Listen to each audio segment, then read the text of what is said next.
मेरा नाम अक्षरा है और मेरी उम्र 20 साल है। उस दिन दोपहर का समय था। मैं अपने कमरे में खिड़की के पास बैठी मोबाइल चला रही थी।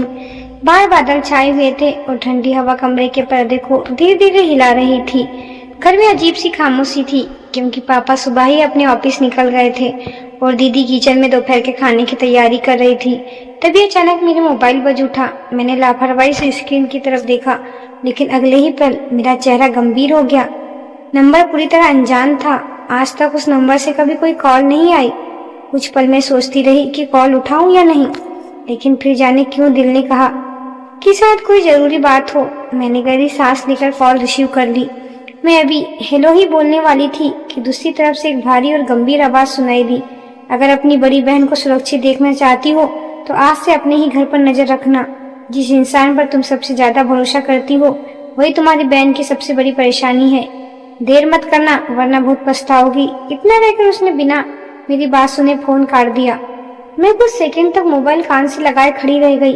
ऐसा लगा जैसे मेरे पैरों तले जमीन खिसक गई हो। मैंने तुरंत उसी नंबर पर दोबारा कॉल मिलाई, लेकिन इस बार मोबाइल बंद था।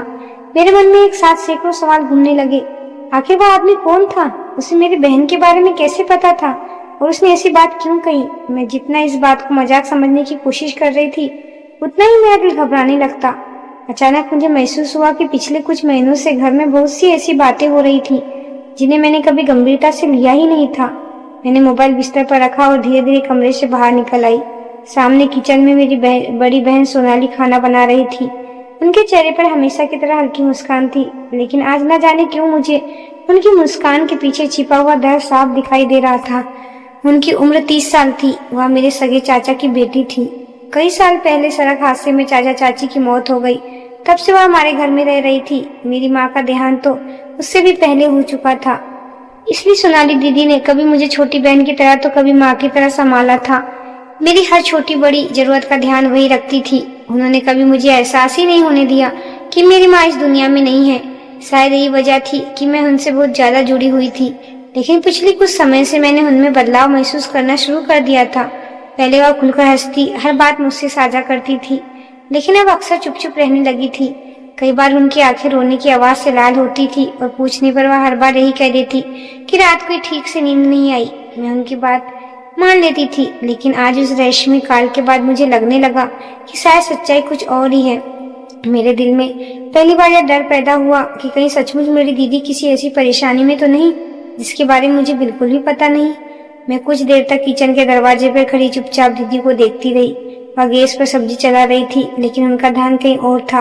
अचानक उनका हाथ गरम कढ़ाई से छू गया। वह दर्द से हल्का सा सिर उठी, लेकिन उसके मुंह से एक आवाज तक नहीं निकली। उन्होंने जल्दी से नल खोलकर हाथ पर पानी डाला और फिर ऐसे काम करने लगी जैसे कुछ हुआ ही नहीं हो। मैं तुरंत उनके पास पहुंची और उनका हाथ पकड़ लिया। उनकी उंगली हल्की हल्की कांप रही थी और मैंने घबराकर पूछा, दीदी आप ठीक तो है ना? उन्होंने मेरी तरफ देखा, होठों पर मुस्कान लाने की कोशिश की और बोली, मैं बिल्कुल ठीक हूँ छोटी, बस जरा सा हाथ लग गया था। लेकिन उनकी आंखें उनकी मुस्कान का साथ नहीं दे रही थी। उनसे ऐसा डर था जिसे शायद वह कई सालों से अपने अंदर दबाए बैठी थी।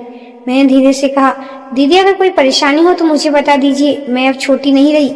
मेरी बात सुनकर वह कुछ पल तक मुझे देखती रही। ऐसा लगा जैसे वह कुछ कहना चाहती हो, लेकिन अगले ही पल उन्होंने अपनी नजर झुका ली और धीमी आवाज में बोली, हर बात जान लेना हमेशा अच्छा नहीं होता अक्षरा, कुछ बातें जितनी छिपी रहे उतना ही अच्छा है। इतना कहकर उन्होंने फिर से खाना बनाना शुरू कर दिया। उनके शब्द मेरे दिल में चुभ गए। पहली बार मुझे लगा कि यह जानबूझकर मुझसे कुछ छिपा रही है। शाम धीरे धीरे ढलने लगी। रात करीब 8 बजे पापा घर लौटे। हमेशा की तरह उन्होंने आते ही मुझे प्यार से गले लगाया और मेरे सिर पर हाथ फेरते हुए दिन भर की बातें पूछने लगे। मैं जवाब तो दे रही थी, लेकिन मेरी निगाह बार बार दीदी पर जा रही थी।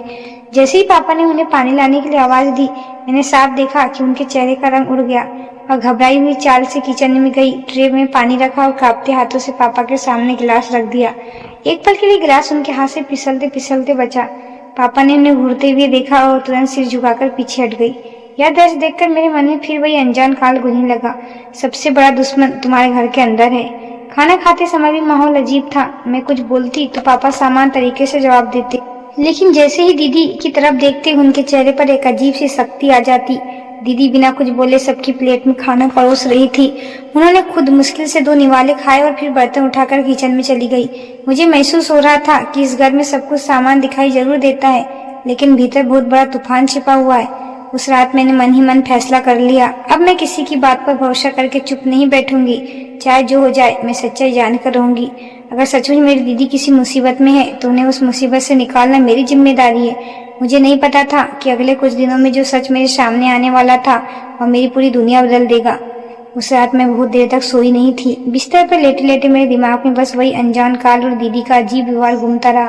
कभी मुझे लगता कि शायद मैं बिना वजह सोच रही हूँ, लेकिन अगले ही पल दीदी की कांपती उंगली और उनके डर से झुके हुए चेहरे तस्वीर मेरे सामने आ जाती। आधी रात के करीब मुझे हल्की सी आहट सुनाई दी। मैंने धीरे से आंखें खोली तो देखा कि दीदी कमरे में नहीं थी। मेरा दिल जोरों से धड़कने लगा। मैं धीरे धीरे बिस्तर से उठी और कमरे से बाहर झांका तो लाउंज खाली था। किचन की हल्की सी रोशनी जल रही थी। मैंने दबे कदमों से वहां झांका तो दीदी किचन में अकेली खड़ी थी और किसी से फोन पर धीरे धीरे बात कर रही थी। उनकी आवाज बहुत धीमी थी, लेकिन मैं कुछ शब्द सुन पाई जिसमें डर, फिर से मत आना और पापा को पता नहीं चलना चाहिए जैसे शब्द थे। यह सुनकर मेरे पूरे शरीर में सिरन दौड़ गई। मैं तुरंत पीछे हट गई ताकि वह मुझे देख न ले और वापस कमरे में आकर लेट गई, लेकिन मेरी नींद पूरी तरह उड़ चुकी थी। अगली सुबह मैंने खुद को सामान दिखाने की कोशिश की, लेकिन मेरा ध्यान सिर्फ दीदी पर था। वह हमेशा की तरह घर के कामों में लगी थी, लेकिन उनसे चेहरे पर कल वाली थकान और डर और ज्यादा बढ़ गया था। मैंने तय कर लिया कि अब मैं चुप नहीं रहूंगी। उसी दिन कॉलेज से लौटते वक्त मैं रास्ते में रुक गई और सोचने लगी, क्या मुझे किसी से मदद लेनी चाहिए या खुद ही इस रहस्य को सुलझाना चाहिए। तभी अचानक मुझे फिर से वही आवाज याद आई, अपने घर पर नजर रखना। उस वक्त मुझे पहली बार लगा कि शायद कोई बाहर से हमें देख रहा है और जानबूझकर मुझे सच तक पहुंचाना चाहता है। मैं जल्दी से घर वापस लौटी तो देखा कि दरवाजा थोड़ा सा खुला हुआ था, जो हमेशा दीदी बंद करके जाती थी। मैं धीरे से अंदर घुसी तो अंदर का माहौल बहुत शांत था, लेकिन किचन में हल्की आवाजें आ रही थी। मैं जैसे ही आगे बढ़ी तो देखा कि दीदी और पापा आमने सामने खड़े थे और दोनों के बीच माहौल बहुत तनावपूर्ण था। पापा का चेहरा सख्त था और दीदी की आंखों में डर साफ दिखाई दे रहा था। मैं वहीं रुक गई क्योंकि मुझे समझ नहीं आ रहा था मैं अंदर जाऊं या नहीं। तभी अचानक पापा ने ऊंची आवाज में कहा कि यह बात अब खत्म हो जानी चाहिए, और दीदी ने रोते हुए कहा कि वह अब और नहीं सह सकती। यह सुनकर मेरे पैरों तले जमीन खिसक गई।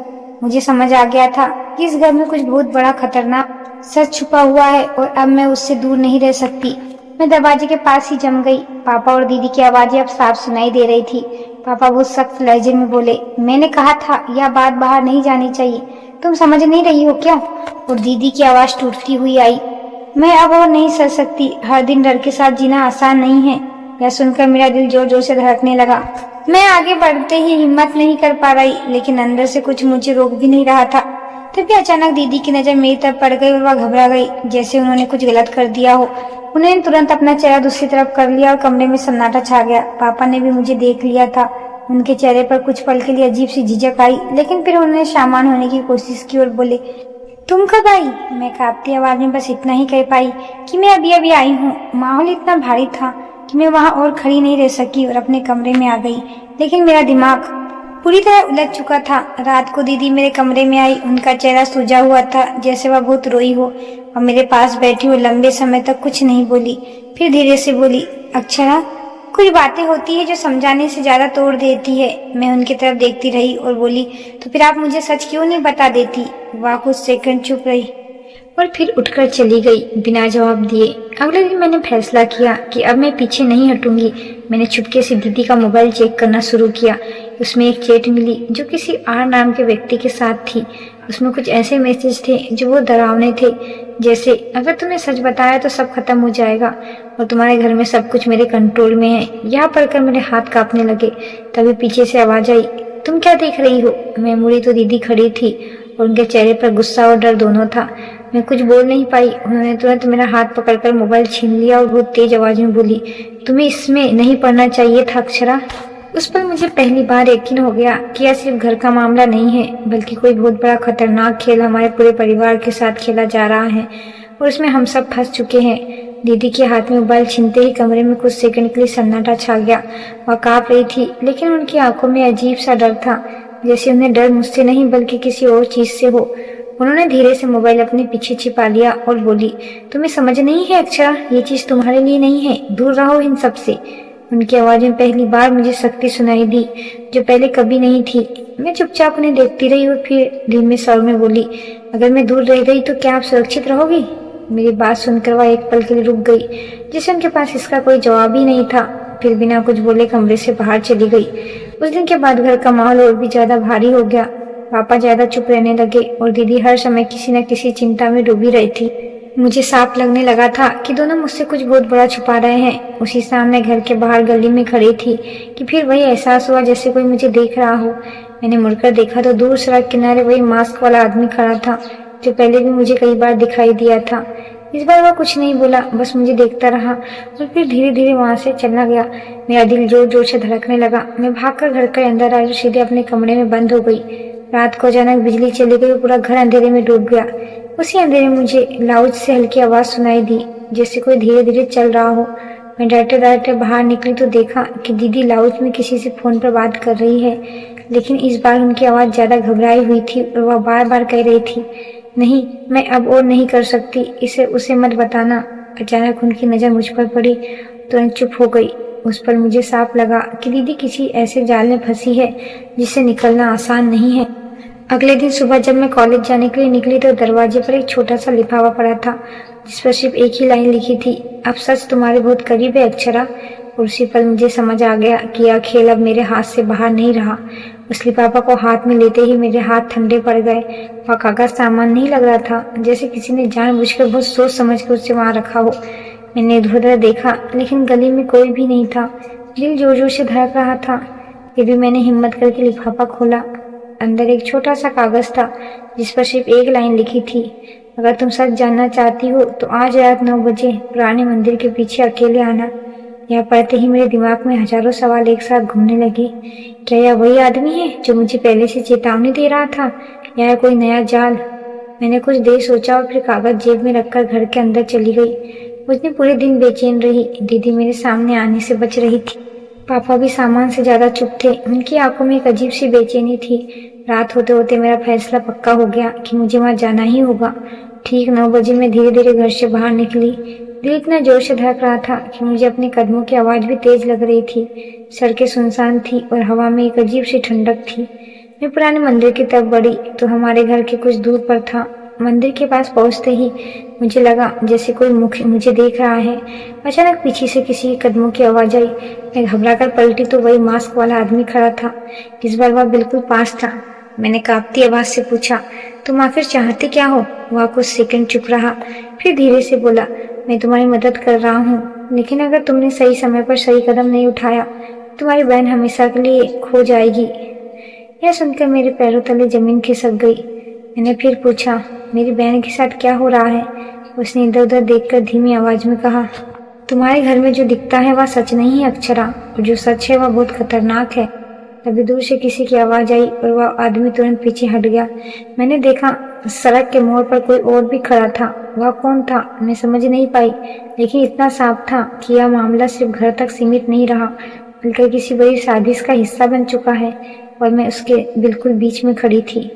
जैसे ही वह मास्क वाला आदमी पीछे हटकर अंधेरे में गायब हुआ, मेरे सामने सिर्फ सुनसान सड़क और हल्की हवा रह गई।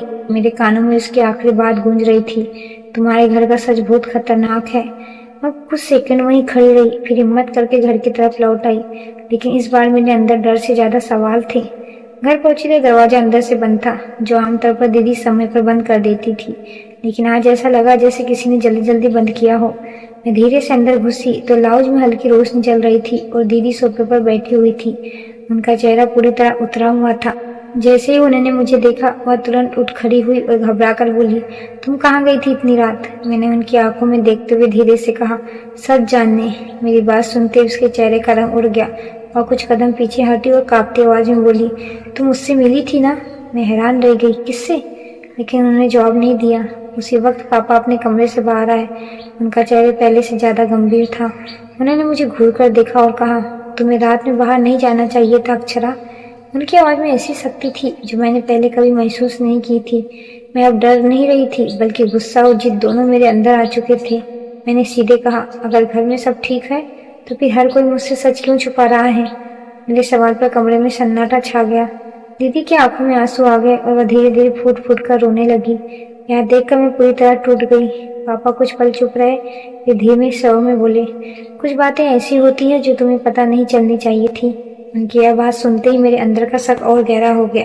उसी रात जब मैं अपने कमरे में गई तो मुझे दीदी का मोबाइल फिर से मिला, लेकिन इस बार उसमें एक नया मैसेज आया हुआ था।